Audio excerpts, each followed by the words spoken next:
So as a companion to the first lecture video, we're going to talk about how we represent ionic and covalent compounds using dot structures.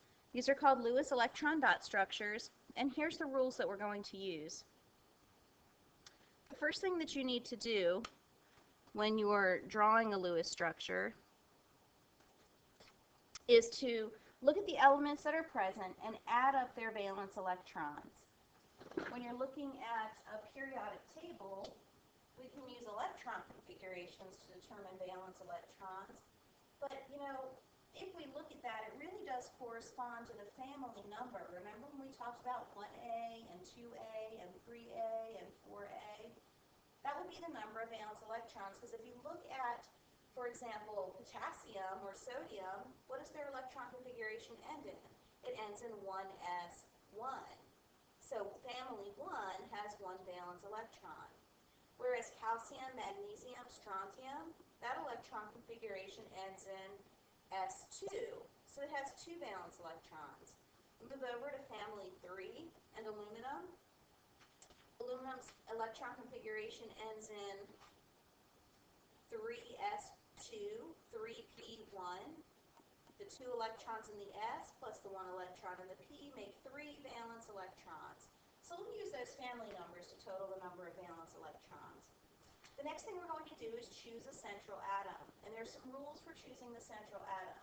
If carbon is present, carbon is always central. After that, if carbon is not present, we'll choose the element that there's only one of in the compound. So like in our example SO3, when we were talking about formulas earlier, there's only one sulfur, so sulfur would be our central atom. If there's two elements that there's only one of, maybe if we have a compound SO, then what we're going to do is choose the largest element. Using our periodic trend for atomic size, we know that sulfur and oxygen are in the same family, and sulfur and oxygen is above sulfur. And as you go down, the elements get bigger, so sulfur will be the central atom. And then we're going to distribute the electrons so that everyone has 8. That is the octet rule. Now, hydrogen is an exception. You guys, hydrogen's electron configuration is 1s1. Can we jam 8 electrons into the s sublevel? I think you know the answer to that. That the s sublevel can only hold a maximum of 2 electrons. So hydrogen doesn't want to have 8. Hydrogen will only ever take 2 electrons, whereas everything else will take 8. And then we're going to distribute those electrons in this manner. We're going to do the bonds first. So we're going to bond the sulfur to the oxygen first, or whatever it is. And then we're going to complete the octet for the central atom. So bonds, and then the central atom, and then we're going to complete the octet for what we call the ligands. The ligands are those elements that are bonded to the central atom. So the ligands go last. If you need to pause this and write while you're doing that, while you're taking your notes, please do. Okay, so for example, if we have the compound ammonia, NH3, the first thing we're going to do is add up our valence electrons. Nitrogen is element number 7, and that's in family 5A. So that means that nitrogen has 5 valence electrons. Hydrogen is in family 1, so it has 1 valence electron, and there are 3 hydrogens that are present in the compound. So when we add all that up, that's going to be the number of valence electrons that we can put in our dot structure. So we have a total of 8 valence electrons. Now there's 2 ways that we indicate electrons in a dot structure. If we put dots like that, that is a pair of electrons. We can always use that, whether it's bonded or unbonded, but another way of indicating that there's a bond going on is by using a line. A line means that that's a shared pair of electrons. That's 2 electrons, and they're being shared. between the two elements that the line falls in between. So after we total our valence electrons, we're going to pick the central atom. The central atom here is nitrogen. So nitrogen is bonded to 3 hydrogens. It does not matter which side you put those on, but I'm going to go ahead and put those lines in there indicating, hey, that's 2 electrons that are shared between each nitrogen and hydrogen.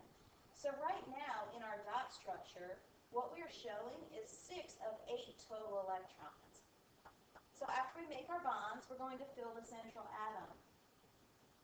So now nitrogen has a total of 8 valence electrons. You can see that there's 2 from each of the hydrogens, so 2, 4, 6, and then it's got what we call at the top is a lone pair.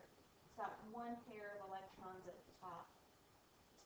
Now, hydrogen is an exception to the octet rule, so hydrogen is happy with just those 2 electrons that are being shared. When we consider the shared pair, hydrogen has 2 electrons, this hydrogen has 2 electrons, this one has 2 electrons, and the nitrogen is sharing those 6 plus 1, and it has 8 electrons. We don't draw circles around them like that. The dot structure just looks like this. But I'm just showing you with my circles where I'm getting those shared electrons. Okay, example number 2, carbon tetrachloride. That's going to be 4 electrons plus 7 electrons from the chlorine times 4. Remember that I'm getting these numbers from the family numbers on the periodic table. Carbon's in family 4, so it has 4 valence electrons. Chlorine's in family 7, so it has 7 valence electrons. That's a total of 32 valence electrons. Now that we have our total number of valence electrons, we'll choose the central atom, which is carbon. If carbon is present, carbon is always central. Each of the chlorines is bonded to the carbon. That's what central atom means. It's what everything is bonded to.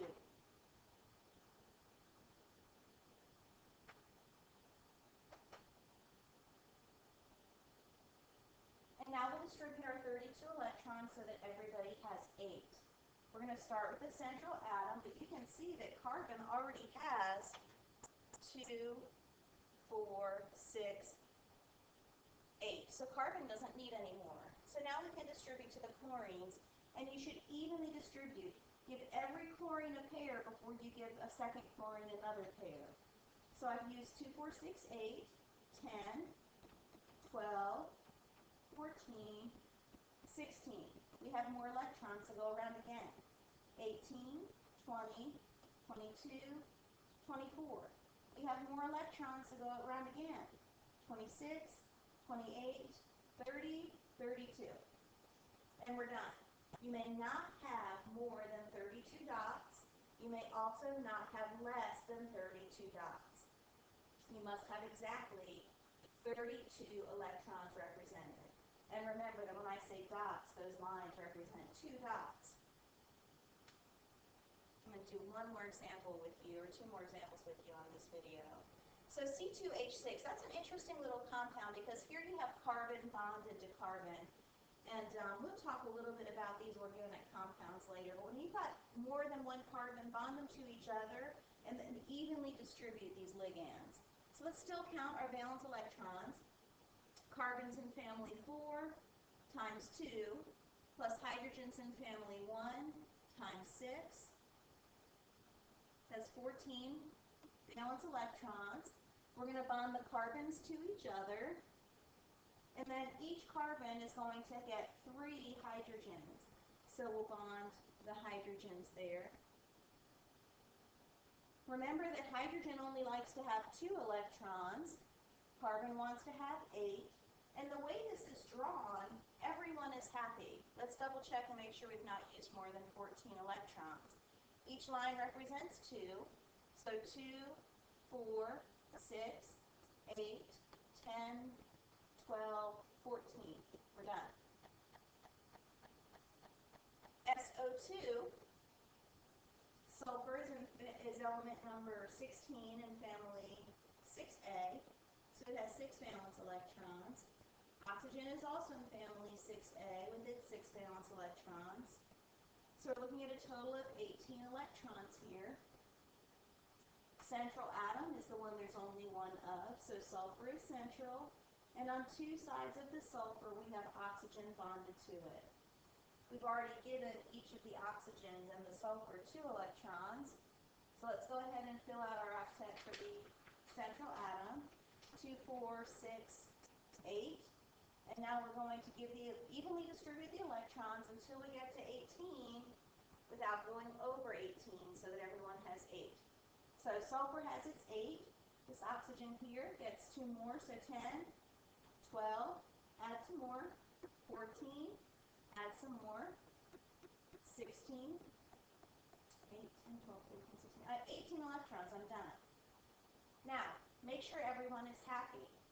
So if you look at this, you can see that this oxygen is happy, and you can see that sulfur is happy, but this oxygen is not. It only has 6 electrons. That's not allowed. It has to be happy. We have to give it 8 electrons. So when you do not have enough electrons to give everybody 8 and make them happy, what we're going to do is look at something called double or triple bonding. So when we have to give 2 more electrons to this oxygen over here, which is unhappy, and we cannot lose them from the sulfur. So what we're going to do is take a pair of electrons from the sulfur, we're going to move them up and share them in between the sulfur and the oxygen. By the way, a line that represents a bond is representing a shared pair of electrons. We put that in between the element symbols. So the dot structure that is correct looks like this.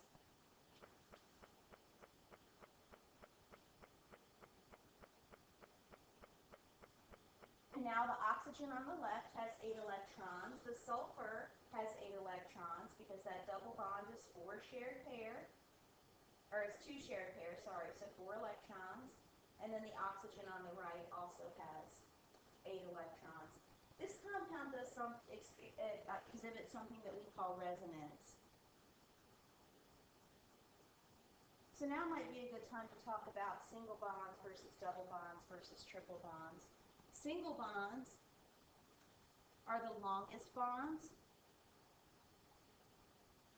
and they are also the weakest bonds. It's harder to break a double bond than it is a single bond. So of course double then are a little stronger and they're a little shorter.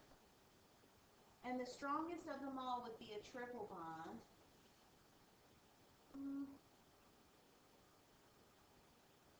Triple bonds are the shortest and the strongest bonds. The shortest, strongest. Now, we know from laboratory experiments how much energy it takes to break a bond when you have sulfur sharing a pair of electrons with oxygen. That requires a certain amount of energy. We also know how much energy it takes to break a sulfur sharing 2 pair of electrons with an oxygen. We know how much energy it takes to break a sulfur-oxygen double bond. What we find with sulfur dioxide is that the amount of energy needed to break the bonds is neither the energy needed to break the sulfur-oxygen single bond or the energy needed to break the sulfur-oxygen double bond. It lies somewhere in between. So the sulfur-oxygen double bond would be a greater energy than is needed for this compound to break the bonds in sulfur dioxide. So what we say is that this compound exhibits resonance. And resonance is when the double bond moves between both bonds. So we don't really have a bond that is single and one bond that is double. We have 2 bonds that are neither single and neither double. They're somewhere in between, and that's what we call resonance. So a resonance structure would look like this, where we would have, instead of the double bond on the second oxygen, we'd have it on the first oxygen.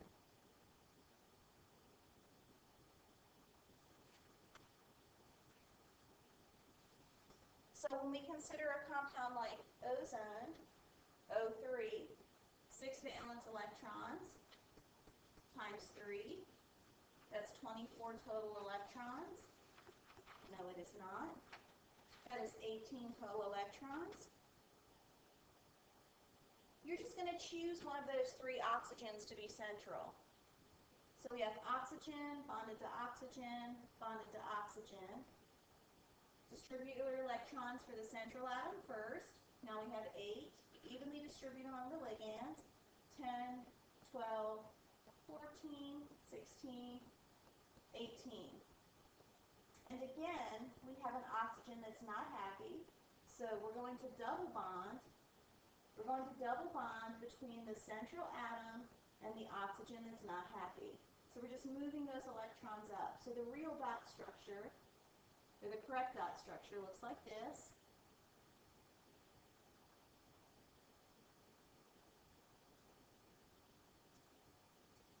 Nitrogen is a very, very common element. We know that that is what our atmosphere is made mostly of.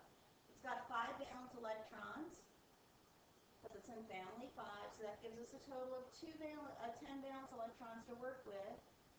Make your bond, nitrogen bonded to nitrogen. Evenly distribute the electrons, so 2, 4, 6, 8, 10. Neither one of these nitrogens are happy, so let's try a double bond. I'm going to erase one pair, and now I'm going to make a double bond.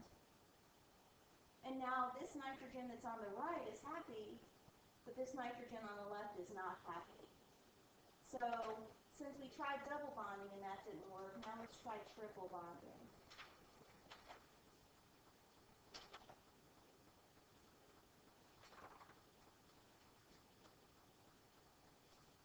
Okay, so we'll make all single bonds first. And again, you don't have to follow the rules I've provided for how to distribute the dots. I'm just telling you that over my 18 years of education of teaching this, I finally run into fewer mistakes if you follow those rules. Okay, now what I'd like you to do, one more thing before I quit this lecture. When you have a 2- charge or a 1+ charge like this, if it's an ion, we're going to add electrons. So sulfur has 6 valence electrons, oxygen is 6 times 4. And then what we're going to do, because this is -2, remember we learned in last unit that if something is a negative ion, it has gained electrons. So that's going to gain 2 electrons. So we're going to add 2 electrons there. And that's going to be a total of 32 electrons. And then if we have an ion like this is the amine ion. You may have heard of amino acids. Nitrogen is 5. Hydrogen has 1, and there's 2 hydrogens. And because it says +1, we know that positive ions have lost electrons, so we're going to subtract an electron there. So that's going to give us a total of 6 electrons that we can work with. What I want you to do is to finish those up and to do the you try it, and then you can check your work online. I'll have to scan that work, and you can check it online. And then tonight, what you have to do are the dot structures for your lab, which is the very next page in your notebook. You cannot do tomorrow's lab unless you have those dot structures done when you come in. One more thing I should show you before I know this is getting long. I should show you one that has what's called an expanded octet. When we have this xenon hexafluoride, xenon has 8 valence electrons, and fluorine has 7. So that's a total valence electrons of 50 valence electrons. 1 times 6 plus 8. Yeah. So what we're going to do is choose xenon to be our central atom. And we know that that's going to have 6 fluorines on it. Now that means that xenon is going to have more than 8 electrons.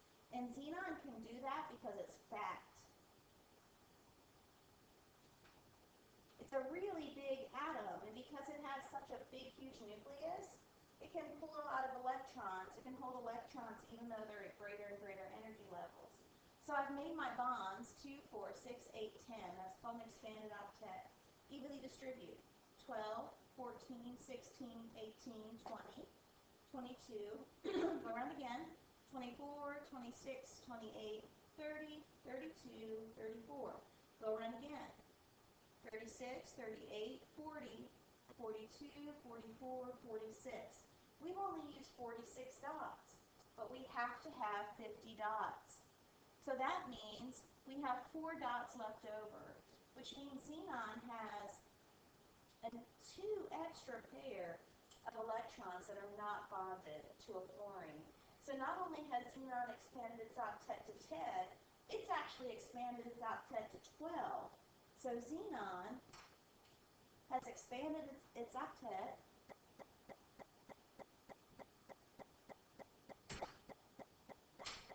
to 12 electrons. And as I said, elements that are really, really big can do that. Elements that are small cannot. So I want you to do the you try it. There's practice there. And then I want you to do your homework, which is your, there's some definitions for you. I want to pause and write that down. I want you to do your homework for your dot structures for your lab. Okay, thanks.